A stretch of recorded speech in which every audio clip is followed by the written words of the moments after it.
Welcome everybody. I know more and more people come in. It's mastery today. If you haven't worked on recon, it's the 10th.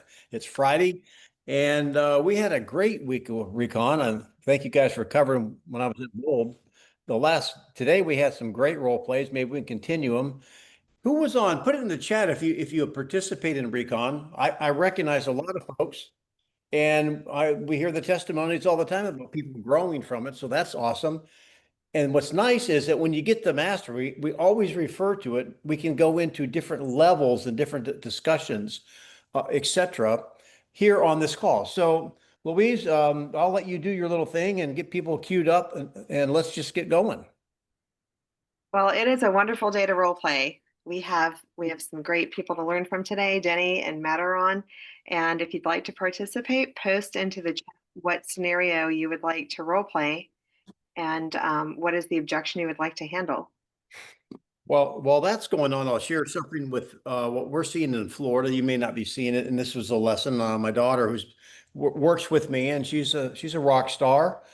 Um, we're we're in a declining market, so our prices are falling, our inventory's up, etc. So we're in a buyer's market now. So if you bought in Florida, probably after 2022, you're going to be upside down. Long story short, though, we have taken a listing. Somebody has purchased in that time frame. All right. So not only has it not gone up, it's gone down, you guys.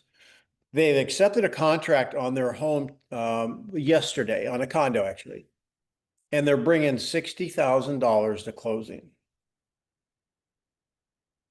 Now, that's not unheard of back in the heyday of 2010, 11, or whatever that period was. And I shared this with my team and this is a lesson for everyone. Why would, you might be asking, why would somebody do that? I mean, what are their options? And sometimes we have a tendency, Matt and Louise, to judge their financial decisions based on our financial condition. Like 60,000 may seem like, man, I've never seen that much money, or it may be a drop in the bucket. And so what I shared with my team, I'll share with you just as a word of a wisdom before we get the role play. You know, make sure you do not judge their situation looking through your lens, because in this particular case, they had the money. Now, I'm not saying it wasn't painful, but for them, although you may never ever imagine bringing that much to closing, for them, it was better than the alternative. And the alternative could, foreclose, lose their credit, keep it, blah, blah, blah. So always be pure and keep your feelings away from the transaction. So we want to be, what's the word I'm looking for? We want to be empathetic, Neutral? not sympathetic. Any words you want to add, you guys? Be Yeah, neutral. And actually, go ahead, Matt. I'll go next. those that I mentor and coach know I talk about the one of two pains all the time. One of two pains. Pain number one, you keep the home. Or no, pain number one is you sell the home for every penny you can get in today's market, even if you're not happy with what that looks like, but you're done with it. It's a one-time pain. Pain number two, you don't sell it, you keep it. And you're willing to keep it for as long as the market takes to finish doing what it's going to do. And that might take 5 or 7 years or more. And when you keep it, you're having to service that property. How much money are you going to have to spend keeping this in the hopes of being able to make a few more bucks on the other side? And you have to be, we have to be neutral, as Denny's talking about, to the scenario and help. And because if we, I'm thinking out loud here, so bear with me. If we allow ourselves, like some of my people know about this. I had a client that was paying $6,000 a month to keep a house they aren't living in. $6,000 a month. Okay. 2 months is 12,000. 3 months is 18. You get the point. They bought it for 1.175 million. I just sold it for 750. Okay. Now, Denny talked about them writing a $60,000 check. My clients wrote a $28,000 check, not factoring in the 235 they're never getting back. because they put 20% down on a $1.175 million home. Okay. But it's that is the lesser of the two evils, because $6,000 a month has been going out the window for years. So but if we allow ourselves to emotionally wrap our heads around, oh my God, I could never write a check for that. That $28,000 check was a drop. It was a grain of sand on the beach compared to what it has been and what it could potentially be in the future. So that's all. And Louise, you had a comment? yeah. And the other side of that coin, and I would be curious to know if this is the case for the client you just spoke about, Denny. What they're paying to exit one home, does that offset, or does what they're saving to move into the next home make it worth it? Because when all boats rise and sink with the tide. So if they're selling low, they're buying low. If they're buying. That's why I asked him if he knows that information. Because hey, if I'm saving 100 grand on a home I'm moving into because of the market now, I don't mind paying a little bit less.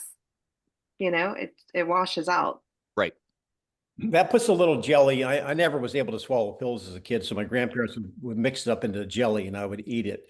Here's the bottom line. We'll get to the role play. Listen, sometimes I think you've even said this, Matt, your choices are between bad and worse. And if they have to take the pill, let them. All right. Yep. If we were an oncologist, we would have to deal with this all the time. It's not, there's no really good choice. There's just one's better than the other. Right. You want one of two pains. I would challenge you guys to adopt an analogy, whether it's one of two pains, which one of two frogs do you want to eat? It's right. but I would adopt that into your business. And in every scenario, somebody gets to choose one of two pains. Yeah. Every scenario. It's choosing the greater pain, or which one is the greater pain, right? All right, Louise, that's my little sermonette. We'll take up an offering later. Who's on deck? Adriana's on deck first. She's at the table with a buyer who has a bad credit score. They want to buy, but they have a bad credit score. Did I understand that correctly, Adriana? Yes. Okay. Adriana?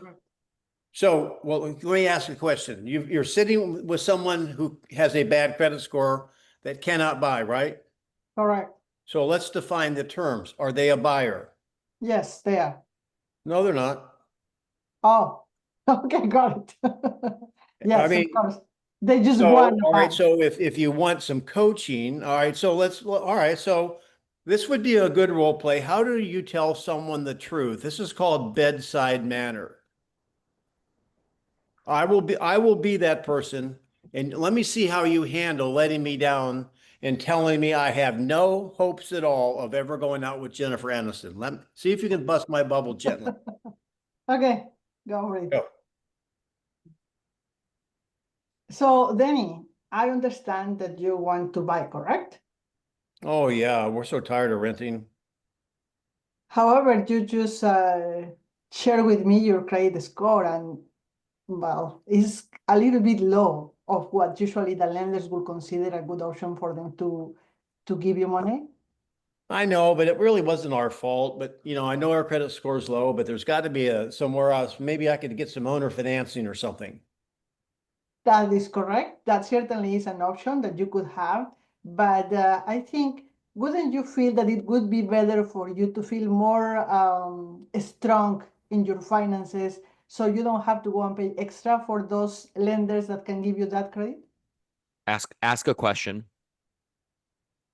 Oh, would you be willing to wait to get a better credit? Well, I'm throwing my money away. I mean, every month I'm throwing my money away, and we got twins on the way. And so I would really like to buy something. Can you help me? Well, what I could do, if you're interested, is would you be interested in going with a person who deals with helping you to improve your finances? I didn't quite understand that. Translate that Yeah, for me. can I refer you to someone? Would you be interested that I refer you to someone who is able to help you to be ready to buy? Help you prepare your finances so you can buy. All right, so somebody's going to repair my credit. Is that what you Yes, mean? would you be interested to do that? So I have a couple of people that I can refer you to. All right, time. Okay. This is actually a very good and different role play. How can we have conversations with someone and care? We care about them because who knows, they could be related to somebody who's got millions, and everyone deserves to be treated fairly, right? How do we turn someone down? Let's before we go into feedback, let's do that again, Louise. Maybe there's somebody else who would like to do it. And all right, maybe all right, let Matt be a buyer who has unrealistic expectations relative to his budget. And let me give them a question really quick. Okay, so we went down the private financing, or Denny gave the private financing objection. I'm going to use the same objection. The question that I wanted Adriana to ask was, great idea. What does private financing look like to you? Or do you know what private financing looks like? So that's what, so you have to ask that question. So, all right, let's go. Who am I doing it with? David, you're with David. May I share how I handle that objection? Only in a role play. Yep, do it in the role play. Yeah. David, I really want to buy a house. What do I need to do to buy a house? Yeah.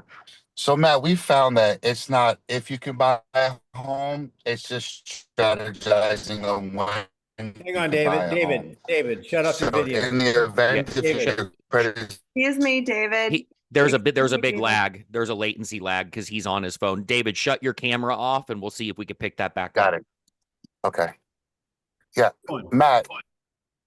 Yep, I'm tracking. In the event if you're isn't gonna buy a house, Matt, it's just a matter of when.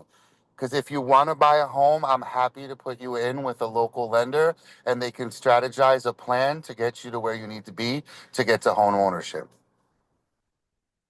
Okay, well, so what I'm hearing you say is the first step is I need to speak to a lender. Absolutely. And it's just a matter of when, not if you can buy a home. It's just when you're going to buy a home. Everybody has different obstacles that they have to overcome. But if your goal is to own a home, I'm sure that we can help you get there. What do I do though if my lease is up in 2 months and I'm tired of paying rent? I understand. Everyone's timeline is different, Matt. So it just depends on what needs to be done to get you to qualify. So in the event, if you had to renew your lease, I mean, that is a potential option, maybe for a month to month. But ultimately, I've seen many buyers work and get to qualification. So Time, David. By the way, thanks for turning your camera off. You went through better. You want to say something really fast, Matt? Yeah, David, love you, brother. Ask questions. Right. You're telling me, hey, you might have to lease again. And instead of everybody remember, my coaching is always the same. Think of what you're about to say, and maybe this is gonna take a lot of time. But if you start now, it's gonna take a lot less time than if you start figuring this stuff out in 10 years. So best time to plant a tree was 20 years ago. Second best time is today. When you want to say something, think, how can I ask this in a question? So when I said, hey, I want to, and Denny, I'll turn over to you in 1 second. Hey, I don't want to keep throwing my money out the window and rent. My lease expires in 2 months. Well, Dave, I might feel the same way if I were in your shoes. What happens if we're not able to qualify for a mortgage? What other options do we have? So I would take up the scenario. For example, you were sending me to a lender. You already know what my credit score is. So here's a question I'll ask to the group. This is rhetorical, I guess, is that if we know they're kind of like up a creek without a paddle, how do we let them know that? I mean, we've got to be kind of honest with them, number one, and say, okay, based on the current lending rules, we're not there yet. However, there are people that can help you get there. The way that you were talking to me, David, yeah, you can want to ask questions, but you were giving me some hope that I could talk to somebody, it would change. No, Right. I've got leprosy. here's one more point, and I'm asking you to think about this. If, hey, look, yeah, you know what? Find me some owner financing. Now, how many people would find a seller that would owner finance somebody with bad credit? And if you're going to do that, where's the liability we have towards that potential seller? Right. So, guy, if I can jump in on that note, Denny, guys, I love lending money. You want money? Come to me, please. I got a lot of money that I will happily give you. But the higher the risk, or I'm sorry, the higher the risk, the more I'm going to ask for in return. So that's why I ask these people, what do you understand? What's your understanding of private financing or owner financing? And can I enlighten you as to what that looks like when they don't know? That's what I ask them. Can I enlighten you? Would you mind if I enlightened you? Okay, because I lend private money all the time. And the people that typically need private money they're one of two people typically. Number one, they can't get a mortgage on their own because either one, they've got really bad credit, or they've had a short sale or foreclosure recently. And we did a lot of this back in the day. And the second person that likes private money are investors, because they're going to get in and out of the property pretty quickly. They don't mind paying me more interest for a short period of time. Okay, but so this is what this looks like. If I'm going to lend to somebody that might not be able to qualify for a mortgage on their own, I'm going to ask for a lot more down. Do you have 25% to put down on this home? And Generally, then people with bad credit don't, right? Right, exactly. But that's why would you mind if I enlighten you to what this looks like? Do you have 25% to put down on this property? Because I have to have something in return. If I have to take this property back because you can't pay, I at least have to have some skin in the game.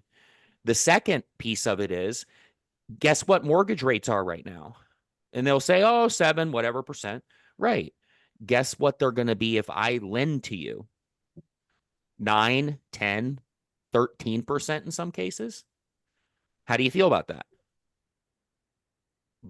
That's the conversation I have with them in a roundabout way.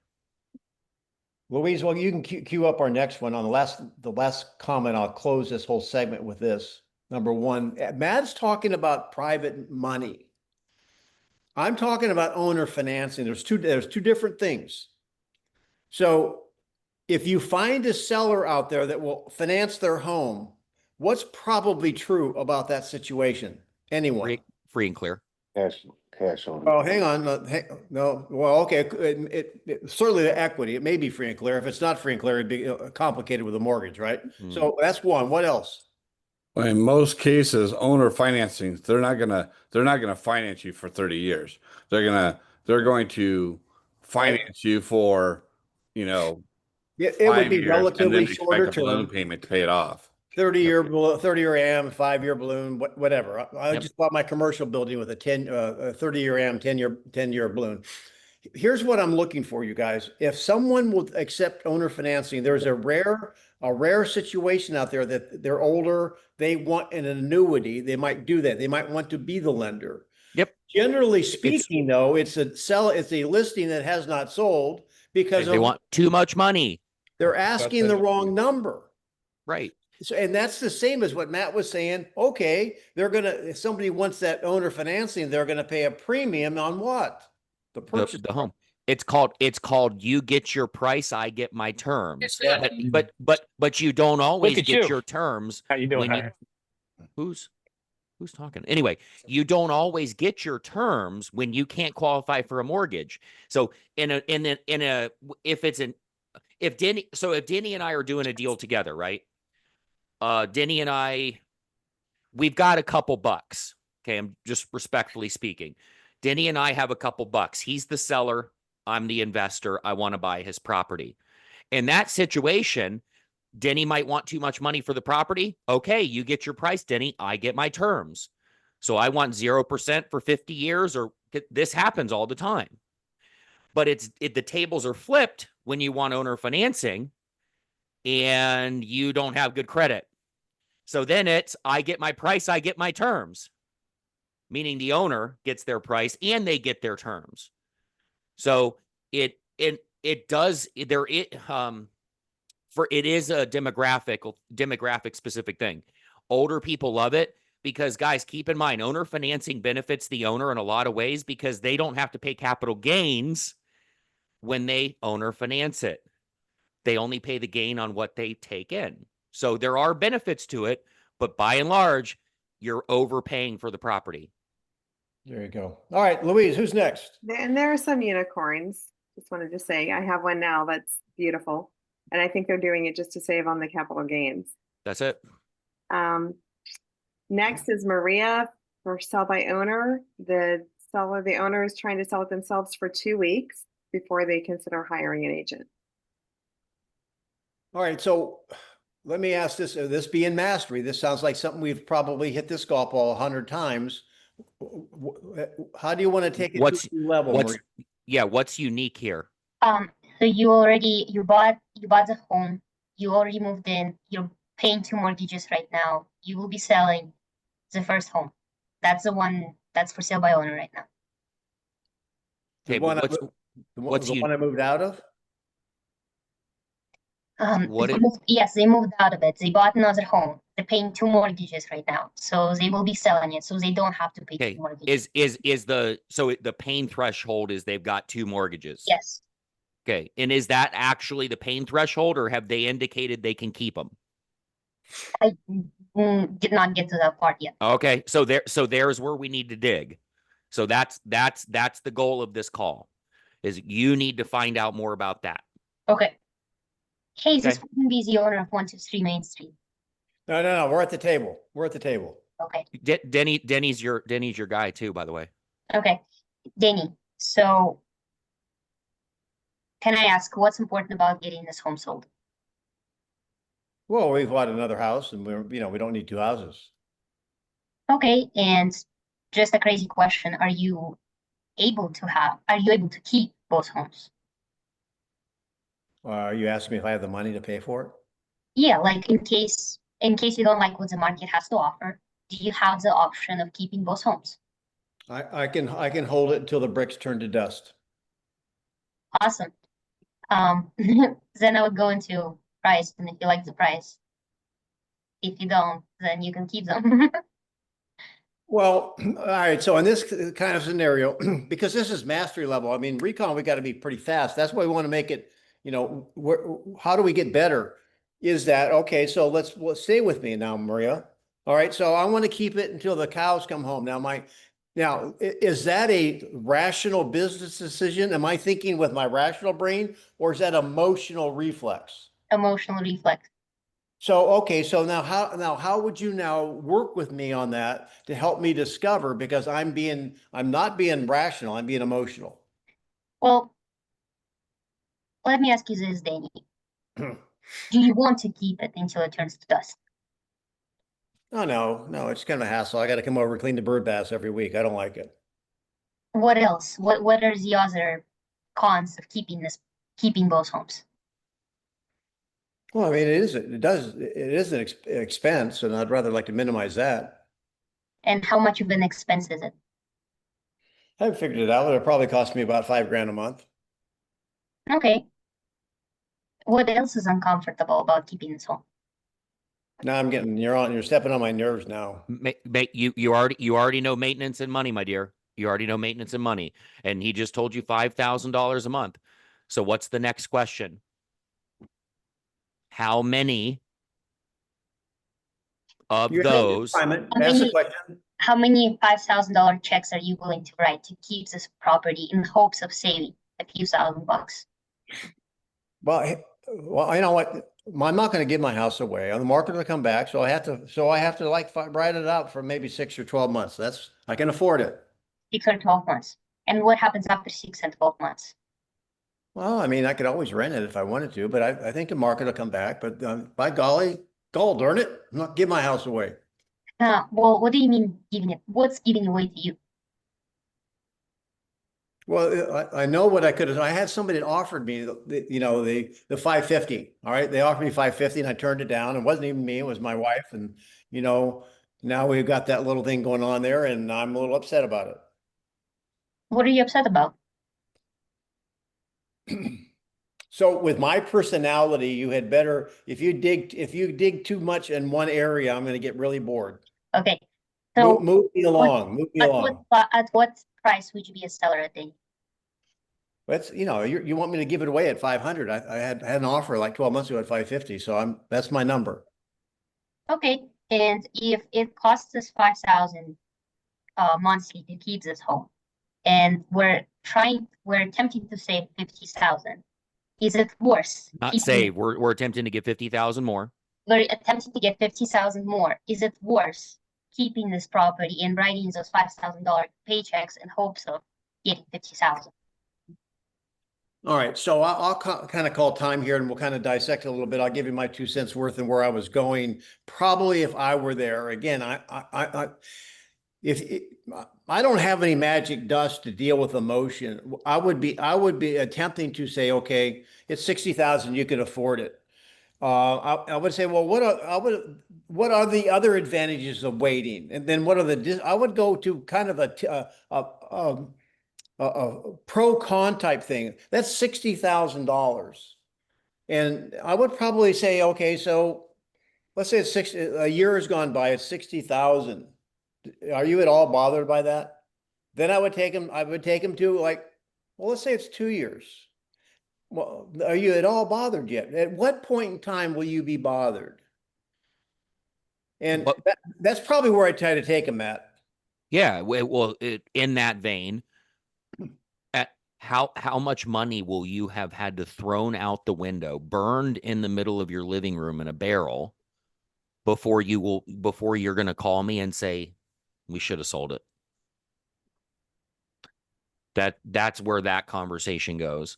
But yes, to Kelly's point, yeah, absolutely. You go to one of two pains. You go there quick, fast, and in a hurry. And even with Denny's personality type, they'll appreciate the one of two pains because you're not focusing on his situation. You're just explaining a parable.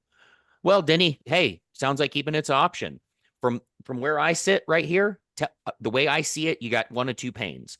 Pain number one, you sell this home for every penny you can get in today's market, even if you're not happy with what that looks like, and you're done with it. You're not a year in, $60,000 less, and the market may not be better. Pain number two is you keep it, and you're willing to keep it. And Denny, I know you're hoping it gets better in a year, but what we explain to our clients is the second pain is you're willing to keep it. And keep it for somewhere between 5 to 7 years, because what goes down has to hit bottom and then come back up. So if you keep it, the question you have to ask yourself is, how much am I willing to spend in the hopes of getting a little more money on the other side? If you had to keep this and I wouldn't be doing this all in one breath, guys, I'm giving you just the bullets. If you had to keep this for 5 years, Denny, you're spending $60,000 a year. Are you willing to spend $300,000 holding this property in the hopes you can get $50,000 more?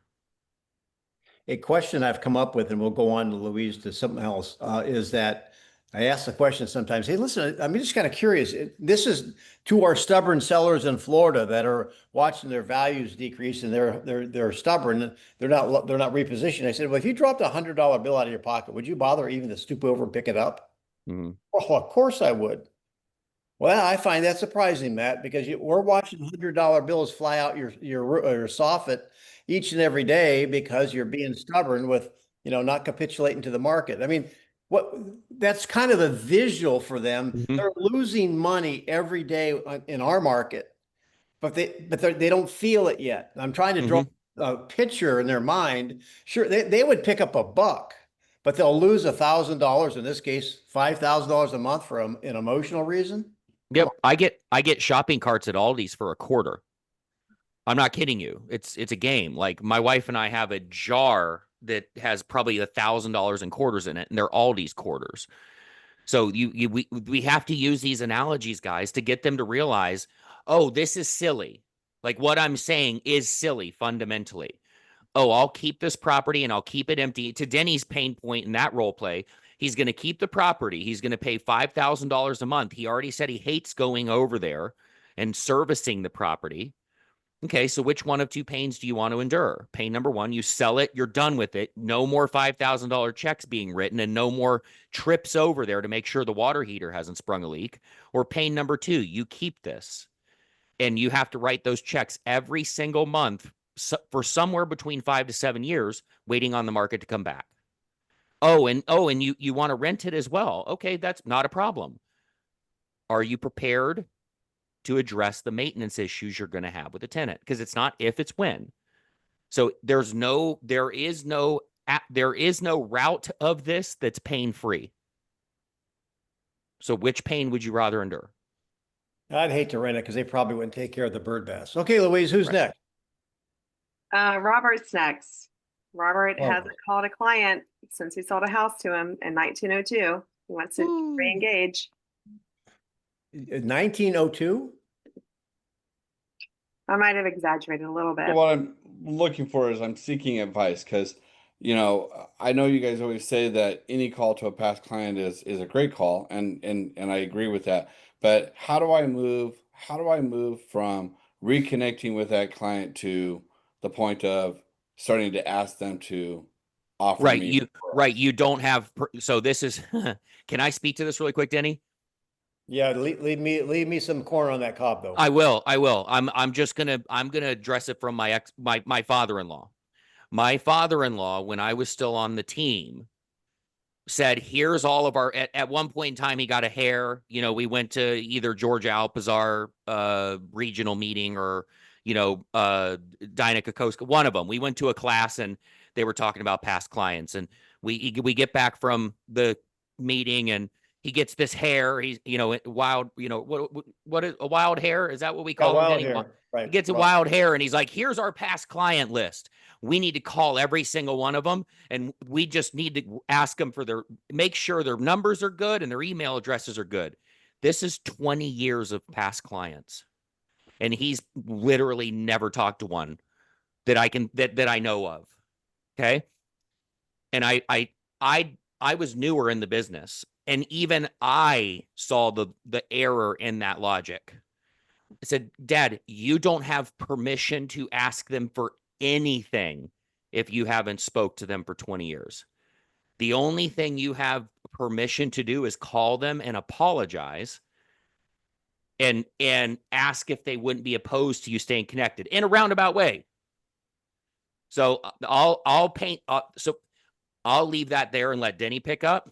But yes, you don't have permission to call and start asking right out of the gate. You have to earn the right again.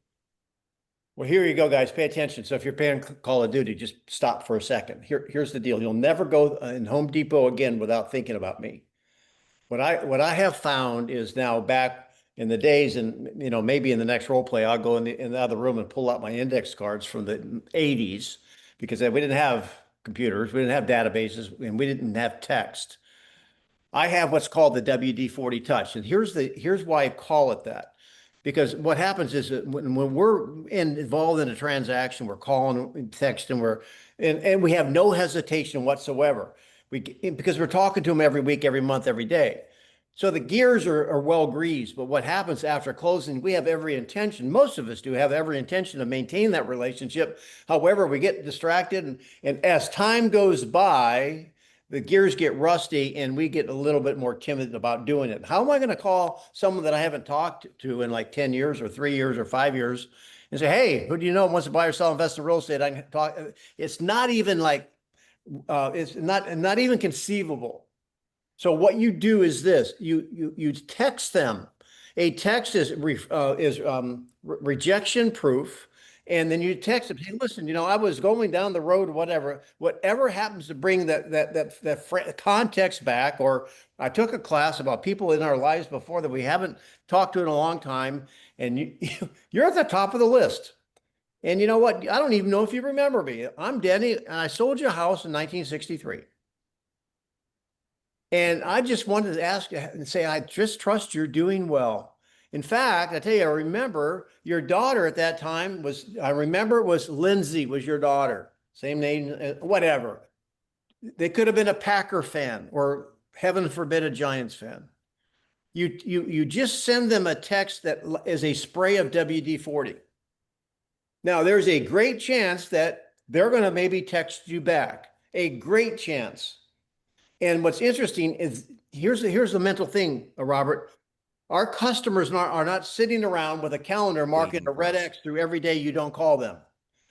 8 out of 10 of them, who would agree with this, are when you make that call and you're not selling them something, they're going to say, oh man, it's good to hear from you.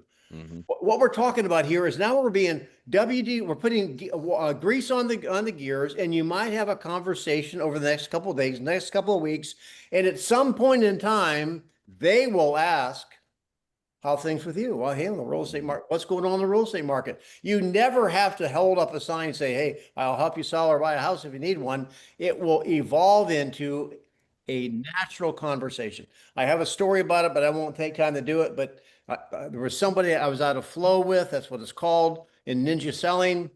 Several years, past customer listed with somebody else. I'm pissed off and I'm thinking, oh, she hates me.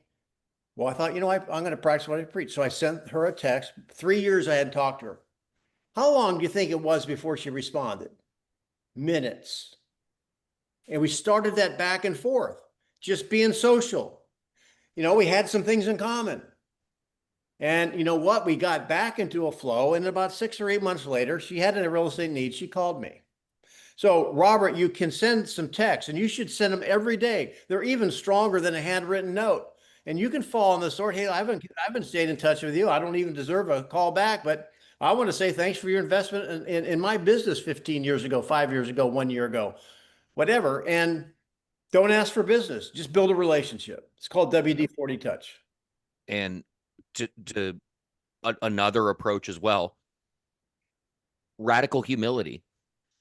But I mean it though. So, I mean, I think you guys on here know me well enough to know that I'm pretty sincere in everything I do because I never want to be out of alignment with my integrity.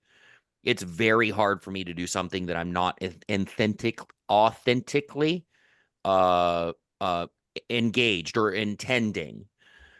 So when I call these people, and guys, I've got 99 of them I need to call because I've had to keep rescheduling in perpetuity because I continue to run out of time at the end of the day.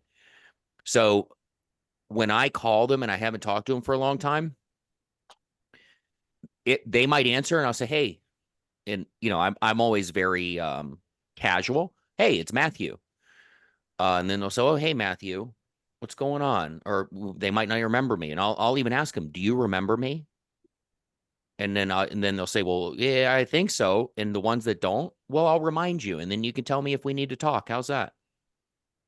And then I'll say, and then the next thing I say to them, one way or the other, hey, I just wanted to call and tell you I'm really embarrassed.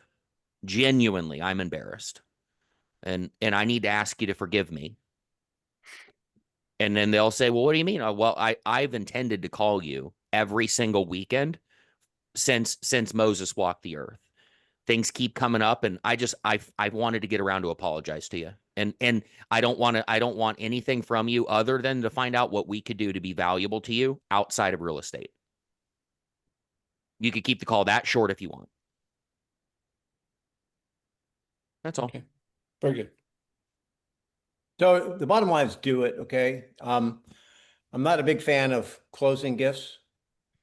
Although as hard as we work for clients nowadays, I think they should give us one. Really, that's how I feel. That's a little tongue in cheek. You'll get that later. However, here's the thing: if you happen to know someone and you know something about them, like I could show you, I collect bourbon. I've got 300 bottles of bourbon. All you would have to do to impress me is like on my anniversary when I close the house, or you're next time you're walking through Costco and you walk in the bourbon section, take a picture and I say, hey Denny, I happened to see this bourbon, made me think of you. I just wanted to say hello. I trust you're doing well. That goes a lot further than a gift basket at closing. Right. Yep. Anyway, let's go, Louise. Who's next? Oh, let's see who is next. Tanner. Tanner would like to talk about a seller client who wants to wait because of the government shutdown. Oh my gosh. What? Everybody's out of money. Don't do anything. Freeze. Matt, I had this seller. We set up everything. We were ready to go, and I just came out actually from the meeting, and that was the reason he wants to leave. No way. I don't know. I was so frustrated and didn't even push too much because I think it was just like a BS. Yes, Well, it was here's what I want you to it was a know, brush guys. off. I bet you a dozen Krispy Kreme donuts. When the government goes back to work, he'll have another excuse. Yep. It's a brush off. Things like that have little to no effect on buying and selling real estate, other than, because I know that there's going to be some keyboard warriors out there that say, but what about insurance? And yeah, I get it, but it doesn't stop people from the need to transact. So something was amiss there. Stock market's better than ever with the government shutdown. Yeah.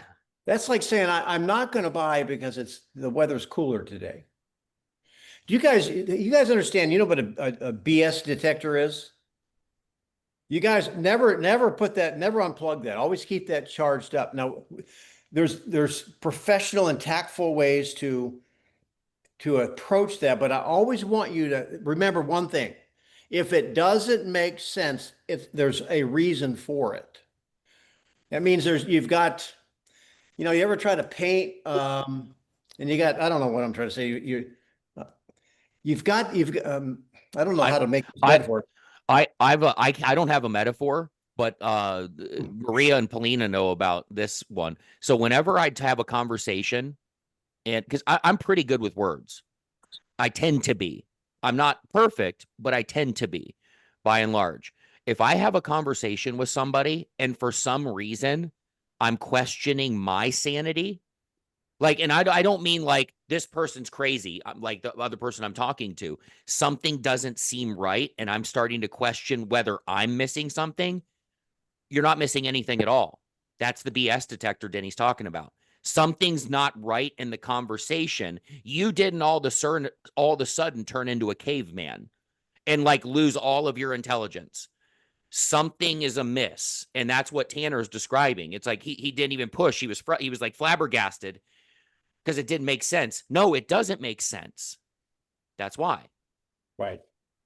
And don't paint over rust, guys. If there's something that does not seem right, take time to dig a little bit because it will come out sooner or later. Right. So in that, Tanner, really quick, I'm just going to pretend that you told me, hey, I'm waiting until the government shut down. We're not doing anything. And okay, hey, Tanner, can I play a scenario with you real quick? You're the seller. Yeah. Tanner, I want to play a scenario with you real quick. Is that okay? Yeah. Government just opened back up just now. Like everything, the wheels of momentum are moving. Are you ready to sell today? Yeah. I wish I Okay. had a question. So you're 100% ready. The government just turned the lights back on. They opened the doors up, flipped the close sign to open. You're ready to move right now. I would do it, but as of now, it's not. Okay, but so I understand. The second that it opens back up, you're ready to put the home on the market. I am. Okay, help me understand. What is the concern that's causing you to feel the need to wait until then? I feel like it's a discouragement to a lot of people economically, and it would prevent us from getting, good buyers. How come 55 properties went to contract yesterday? How come 63 sold this week? So on and so on and so on. Go ahead, Denny. The other side of that coin, Matt, is that, are there other sellers you think feel like you do? And they're not putting their home on the market. Do you think that might help you? Because now there's fewer people competing with you. Exactly. That's one road to go down. We've been down that road a lot of different times on situations. The other thing, it wouldn't press him. I would have, Matt's always, painting me as kind of an ogre with my personality, but maybe I am. I would put your feet to the fire, Tanner. Said, all right, good. Let's take care of the paperwork right now, and we'll totally activate this, when the government opens up. If he blinks on that, he's full of crap. Yep. And that's what I was intending with that was, all right, we're working. I assumed we'd already signed paperwork, essentially. It's so more or less just confirming that that's all it is. And then I would have asked that question. Well, what's the concern then? What is holding us up? What is it that you feel? What is it that you feel? What is it that's causing you to feel that you need to wait until the government opens back up? And then you said that, disadvantage, blah, blah, blah. Okay, well, then you can go down the path that Denny and I just did. Well, guess what most other sellers are saying right now? Same thing you are. Would you like to beat them to the table? There you go. So Thanks, Matt. Thanks, Matt. a mastery level concept. I don't know who's next, Louise, get them ready, but the mastery level concept is this. If you sense there's a problem, don't ignore it. When you ask the young lady to marry you and she says, yeah, pretty much, I think maybe. You can move forward on that, but now you're walking on ice that you don't know if it'll hold your weight. I would rather find out sooner than later, right? So who's up, Louise? Susan's up. Yay, Susan from California. Yes. So They I don't have have problems in California. So actually, I followed with a seller today, and he already owned a home at a different location. He still lives in California, and the house that he had on sale is all paid off. So it's about he wanted almost $2.5 million for it. So I had been connected with him over and over again, and today I was trying to book an appointment for him tomorrow, and today was a confirmation. And he said, no, I spoke to my wife, we're gonna wait until after the holidays. Look, I know the script, I know what to say, but for that reason, I don't know if any of you guys ever get stung because you were so certain that you're gonna get this appointment. I don't know what we can do to have, to keep our toes on that, like to be on top of everything, like how to answer those objections. I know how to answer it, but I just got stung. I didn't know how to respond back. And then so, okay, I'll call you back. Can I love on you for a second? Yes, please. I have one word for this. And I think that if I gave everybody a couple minutes to think about it, they would guess it. But it starts with a D. It's detachment. We're sharing that molecule again. Yeah, you were attached. Yes, you were attached to what was going to happen. Right, guys.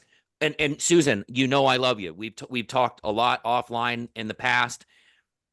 Whenever we have an unmet expectation about something, that is what happens.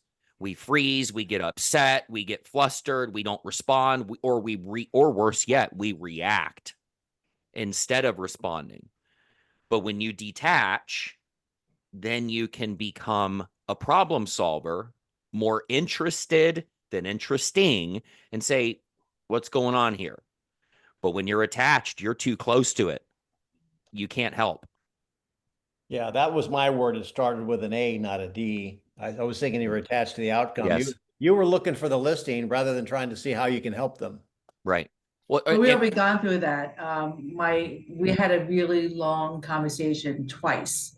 Gave him everything. He said he does want to sell. And I gone through we gone through all the other stuff, but today was making a confirmation to go see the property tomorrow. Right. I'm going to love on you a little more. You cashed a check that wasn't written yet. Right. So it's like, because guys, I've done it. I get that, that $2 million listing. Whether I've signed them up or not, like I'm already like, oh, that's $60,000 in the bank, baby. And it's the second you do that, you are doomed, because then you are more attached to taking the listing. You're more attached to selling the property. And those are all good things, but they're not things of service. That's ego. You can't help others when you're focused on yourself. We got to check ourselves right then. So what's the next step?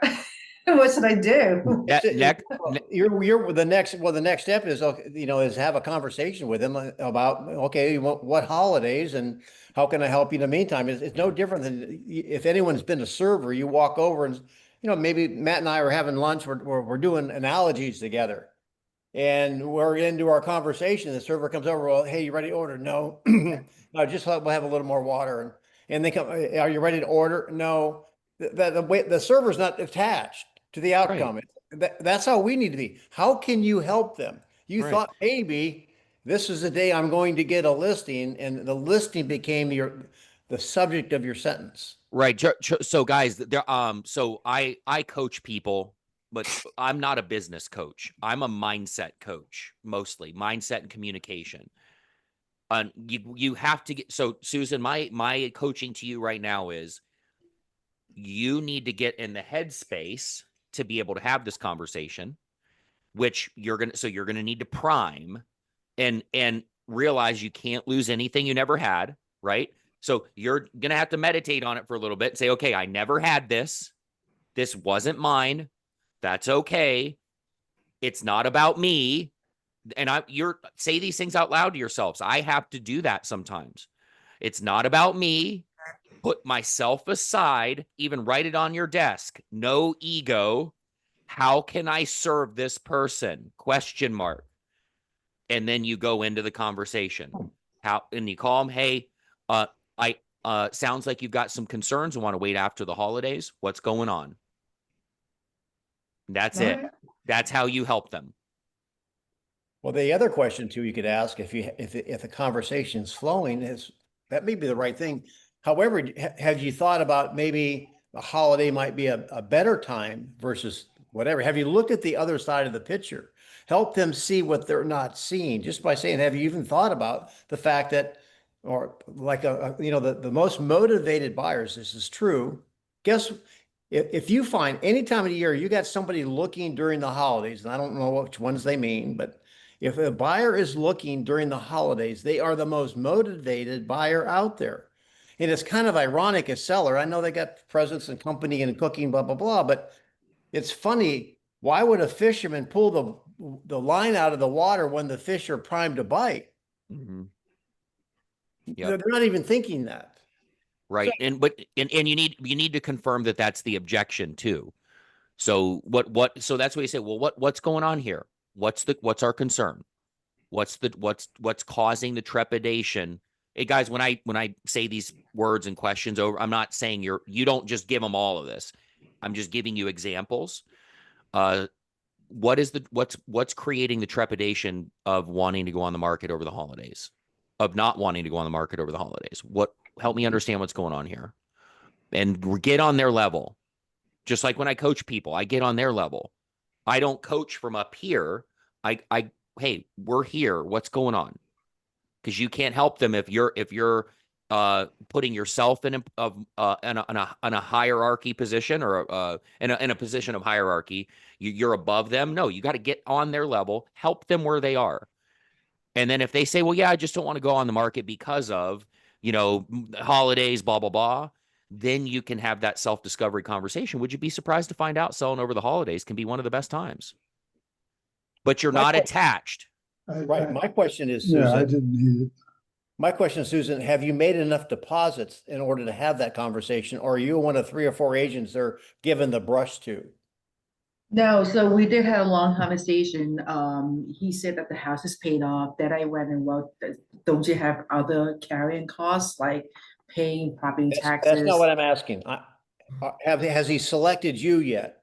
Is he going to be welcoming you to the doing business together? Are you part of the group of making decisions now? Not yet. We were going to meet. Okay, so he hasn't decided to hire you yet. Not yet. So so you're going to have to make deposits somehow. Right. And once they make that commitment, now, well, we're going to be working together after the holidays. So you mind if I share some things with you now that might be helpful? Right. You haven't earned the right yet. So yeah, you got to make some more deposits. Yep. Okay. Next, Louise. Thank you. You're welcome. We don't have a next yet. home and everybody's delivered and one's Ed- in the air, maybe Ed landing, Hansen, mute yourself. about ready to go get in the plane. Okay. Thank you. Awesome. All right. Hold on. I I thought have a there. question for Go ahead. Tanner. I would be curious to know what was the motivation of that person before the government shutdown? Like, has their motivation changed? So Louise, it was an expired listing, and she's motivated, and she was motivated. So we agreed on everything. I went to have the paperwork signed and everything. That was the assumption, and all of a sudden, you know, What was the motivation? to sell and move. She's elderly lady, so she's moving to a smaller place. So to downsize, be closer to people, have less maintenance? She has a place in Delaware, apparently. I mean, I'm not asking you what it is. I'm just saying I would revisit their motivation, because I would ask, has their motivation changed?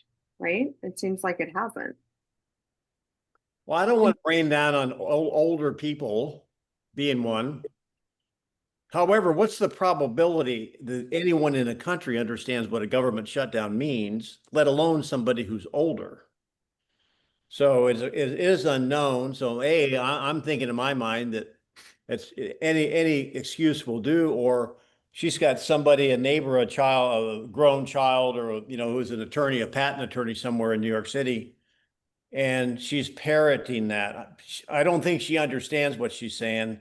I can't say for sure, but that would be my bet, because most people don't understand the complexities of a government shutdown and how it might affect basically somebody cutting your grass.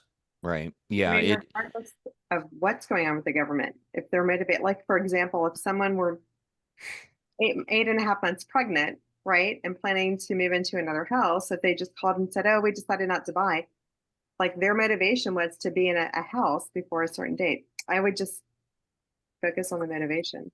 Well, here's the thing, it's an expired listing. I'm assuming a lot of people, reach out, and I like one of the questions that I learned from Matt, help me understand, like, what makes you think that it will prevent you from getting from A to Z? And as soon as, people start to give you the BS answer, I just don't have the patience to really push for someone to do something if I see that they're not really motivated. I just don't. Same exact advice that Susan just got. You are either attached or well, actually, no, you're either attached or the ugly stepsister of attached, which is you're too close to it. You're taking these things personally. It could be. So guys, we can't be of service when we're more focused on what's in it for us, and not just what's in it for us, like they're wasting our time, which is what's in it for me, and congruency, right? So stop, back up, like, seek to understand what, and guess what, guys, I am the first person that if this old lady, whomever it is, older, if this one of the what was the show with the three sisters, the Golden Gals, the Golden Girls, if one of these Golden Gals says, pound sand, you suck, and starts getting aggressive, I am the first person that'll say, next. That said, I don't think that's where it needs to go. Something's amiss, but you're too close to it. And sorry, Matt, and pipeline makes a lot of things disappear. Right. When you generate, you don't have to tolerate, as my coaches used to say. So guess what? A full pipeline is a great resolution for people like that. I won't say that are unmotivated, but don't need to do something. I use the word need intentionally, because there's only two things people need to do in life. Do you know what those two things are, Tanner? I'm sorry? There's only two things people absolutely have to do in life. Do you know what they are? Eat and sleep. Help me. No. Pay taxes and die. Oh, that one. That's an old one. But it's the reality. That's my father-in-law told me that years ago, because I was like, well, he needed to buy, dang it, because I was a buyer's agent. No, and my father-in-law said he didn't need to do anything. All he needed to do was pay taxes and die. So the reality of it is when you generate, you don't have to tolerate. And when the people that don't need our help right now decide to do this, great. Hey, call me when you're ready. Not call me when you're ready, like Mike Ferry would say, and then you don't ever call him. Call me when you're ready to have a discussion. Yeah, I think I went to school with your father-in-law, by the way. Probably. Last comment, you guys, is that we'll end it with this. I appreciate you being on. Thanks, Louise. Thanks, Matt, as always, for your wisdom. Is that if you had 4A buyers or sellers to work with, and you had somebody that had, wanted to wait until basically the government shutdown was over with before they listed, you say, hallelujah, I don't have time to handle someone that's not motivated anyway. You won't forget them, but you're not going to fret over them, right? So work on your pipeline. If anyone's going to build a pipeline, you do. And remember this, you guys, we don't create business, we harvest it. There's bundles of $10,000 that comes down every day in your marketplace called manna. And you know what? It's waiting for someone to go and pick it up. I want it to be you. We want it to be you. Love you, meet at Knuckle Bump. Someday I'll show you my bourbon collection. See you guys. Thank you. Guys.